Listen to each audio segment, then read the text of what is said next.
Well, many thanks for joining us. I am Ansmane Isonyasi, and this is QTV News coming to you live from our studios on Caraba Avenue. First, the main news headlines. President Barrow is pleased to declare Monday, December 27, 2021 and Monday, January 3, 2022 as public holidays throughout the Gambia in observance of the Christian Holy Feast of Christmas and New Year's Day 2022. President Barrow has appointed Professor Herbert Robinson as the new Vice-Chancellor of the University of the Gambia. A recent car accident which claimed the lives of 4 people in Kotu was due to speeding, according to the Barrow of the Gambia Police Force. And the Ministry of Health with partners on Wednesday held a validation forum for the National Health Health Sector Policy 2021 to 2030. And the Directorate of Health Promotion and Education under the Ministry of Health on Wednesday briefed the press on plans for the enforcement of tobacco control laws and regulations in the Gambia. Well, those were our main headlines. Now we take a look at the news in detail.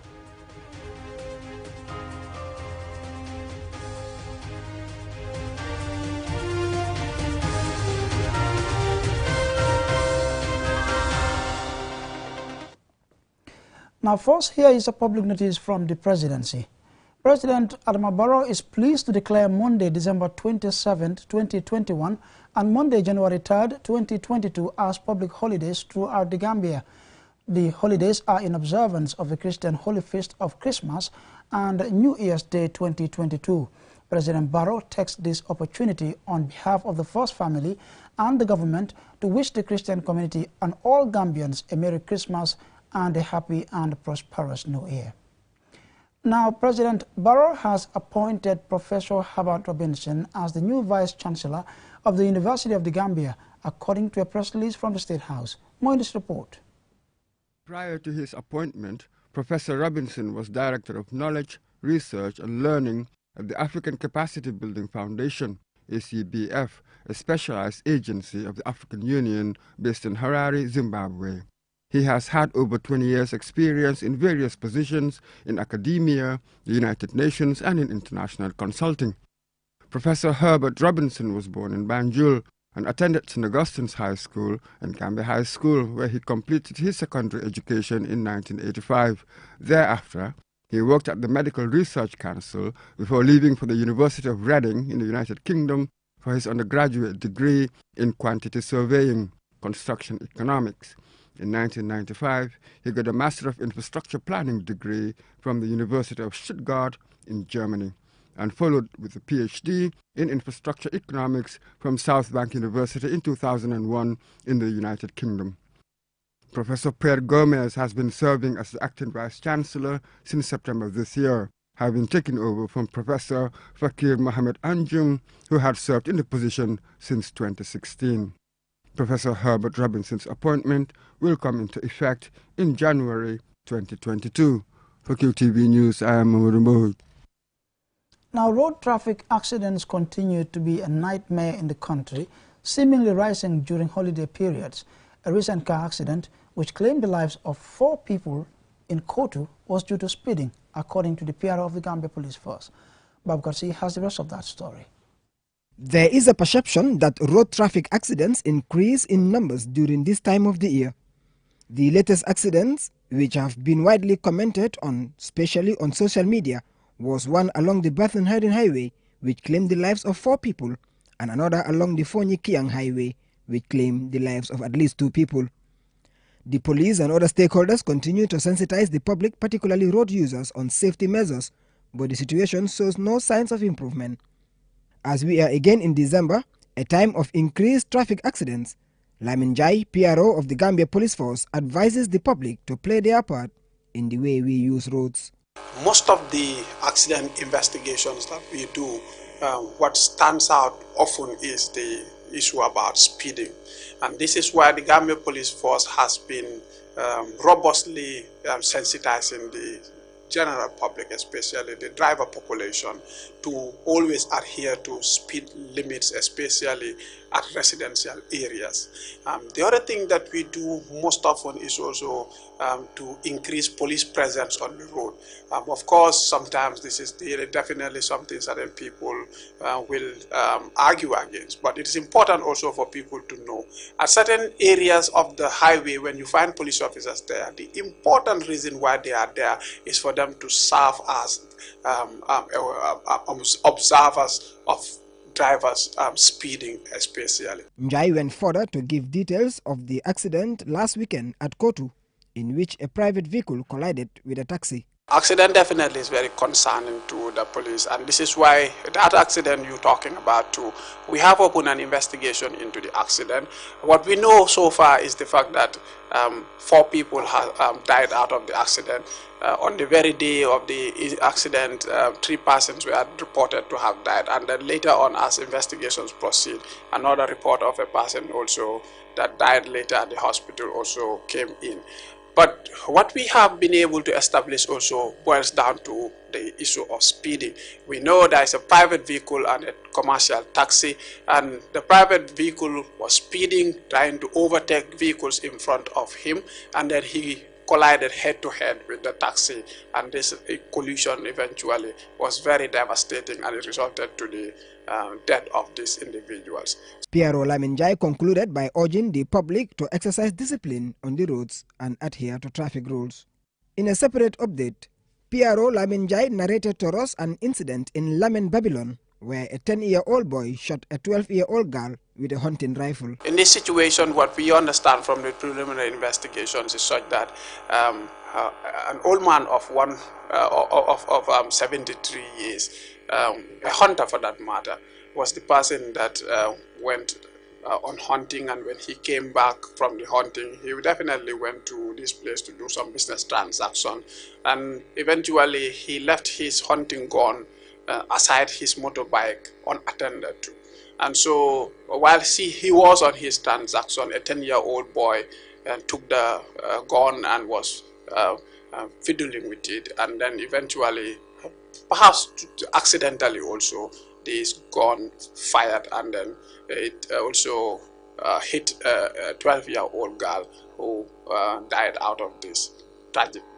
It's tragic indeed, but then this is what really happened. Babu Karsi, QTV News.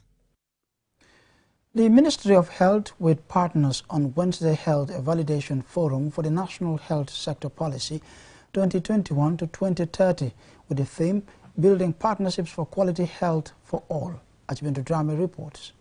The National Health Policy was in line with the Vision 2020 and Millennium Development Goals, which expired last year, with the latter replaced by the Sustainable Development Goals.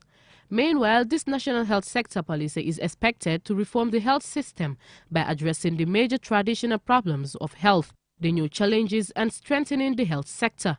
Here's the Health Minister to tell us more. I have the strong conviction that the implementation of these policy measures will certainly impact on reducing morbidity and mortality from major diseases, promote a healthy lifestyle, and reduce health risks and exposures associated with negative environmental consequences such as climate change.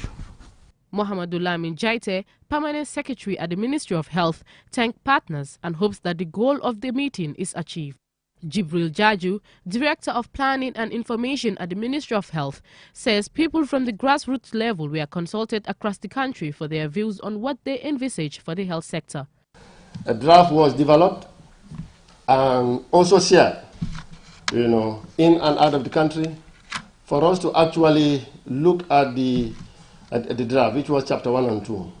We received comments, and the comments were also incorporated, and we went straight away for the drafting of the remaining chapter. Dr. Melvin George, a consultant, gives the objectives and expected outcome of the health sector policy and expresses optimism that the objective of the National Health Sector Policy will be achieved. But first of all, whatever resources we have need to be managed judiciously within the sector. Okay? We need to coordinate those resources to make sure there is no wastage, no duplication of efforts. Okay? That is very, very, very keen.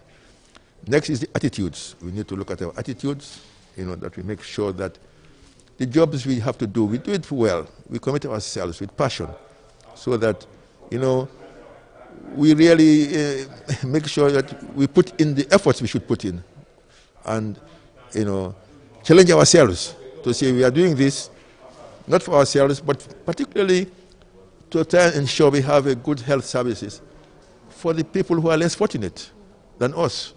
Sam Wills, a representative from the World Bank Tax Team Leader, TTL, who spoke via Zoom, has this to say. There are several other activities that the ministry has initiated which will contribute to the smooth rollout of the new health policy. After this validation workshop, we hope a strategic plan would also be adopted shortly. We look forward to 2022 with hope and enthusiasm for universal health coverage, for quality health care for all in the Gambia. Makawasi, representing Dr. Desta Tirune, says it is a significant move to strengthen the health sector in curbing future pandemics, drawing on lessons learned from COVID-19. The update and implemented policy will provide an incentive and new direction for health sector development that will serve as the driving force for driving our health sector priorities and planning, as well as guiding resource allocation processes over the next few years. Ajibintu Drame, QTV News. And we'll now take a short commercial break, but we will be right back. To stay tuned.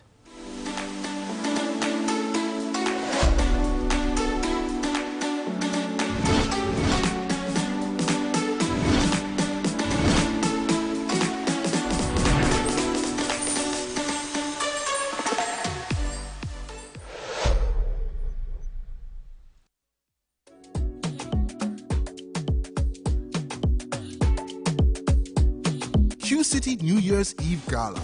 It's the time of the year again. Time to end it with a bang and in style. Join our annual New Year's Eve feast in a breathtaking environment with the amazing Keba Taylor Band and the exceptional Bud Hammer, the man with the golden voice. And to top it all, the jaw-dropping fireworks at midnight to celebrate the beginning of a rocking new year filled with all the happiness in the world. Celebrate and make New Year's resolutions with family and loved ones at Q City. Tickets are only $3,500 for individual and $2,000 for children 12 and under, and a 10% discount for every table of 10. Call 33-72489 or 33-00056 for more info. Q City New Year's Eve Gala. Cheers to the good life that awaits us all.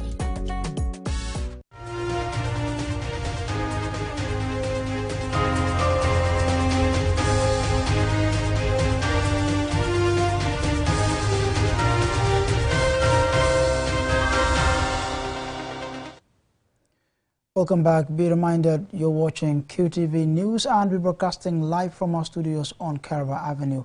And I'm Ansmane Sonyasi. Now, the ban on public smoking, in force since 2016, appears to be largely ignored.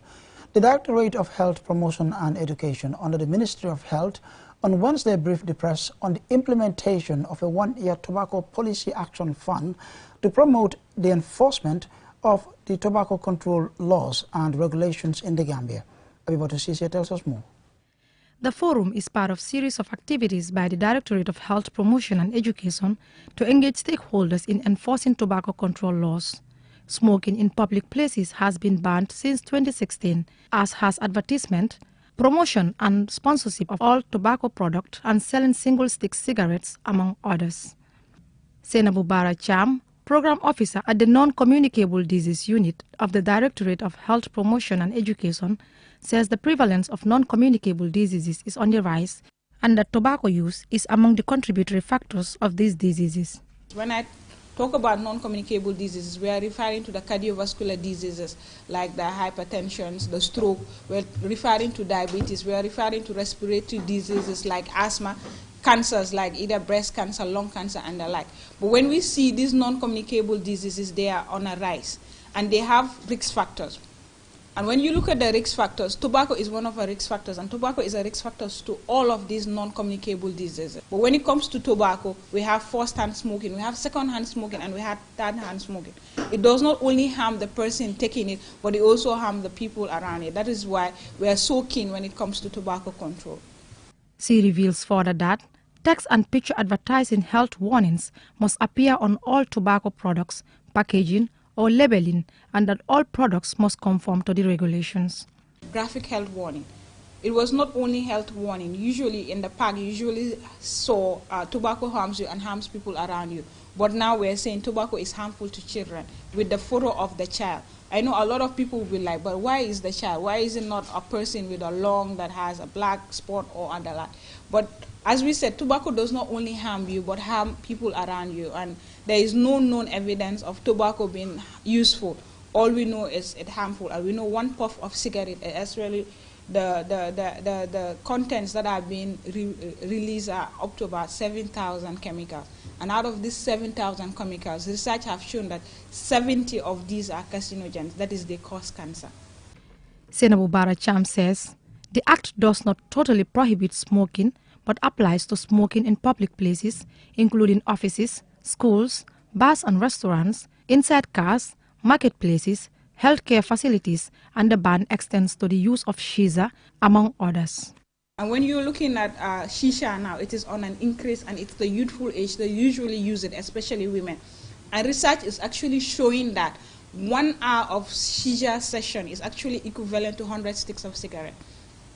And it's not as if it does not contain tobacco. It actually contains tobacco, and there is no, I know the tobacco industry actually use subtle ways to actually push tobacco toward us because it has a very nice scent, and there is a water pipe, and they will tell you this does not contain or it does not affect. No, it's more dangerous than the cigarette smoking. The Ministry of Health has conducted TV and radio discussions on tobacco laws, advocacy meetings with relevant stakeholders like the Gambia Tourism Board, tobacco importers, and heads of schools, among others.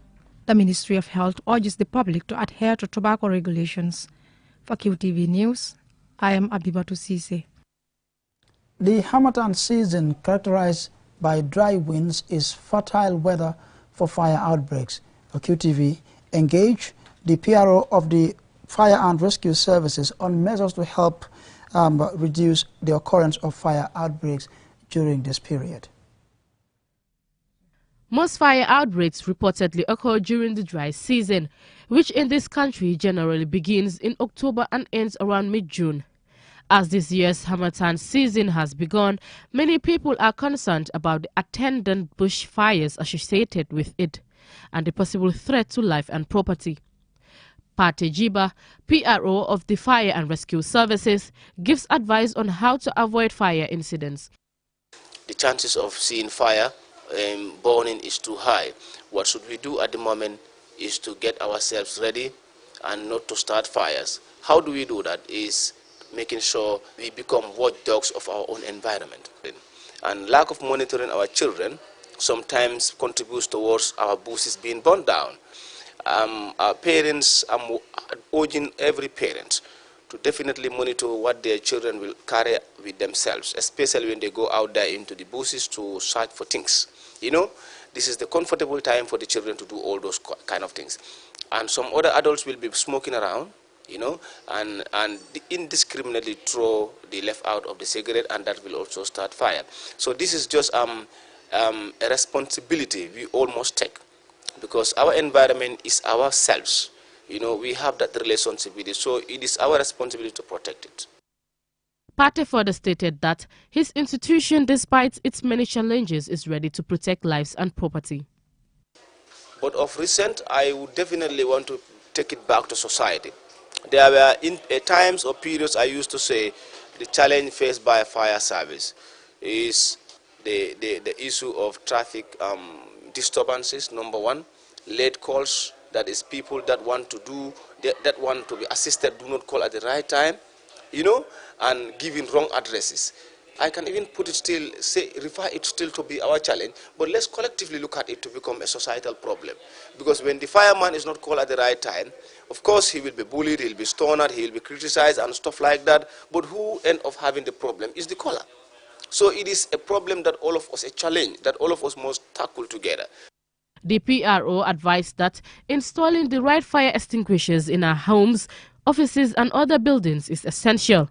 He further urged the public to acquire the habit of maintenance, which helps minimize the risk of fire outbreaks. Caution and responsible behavior, he said, are paramount in tackling this challenge. Ajibintu Drame, QTV News. Traffic lights are important to control the flow of traffic and prevent accidents.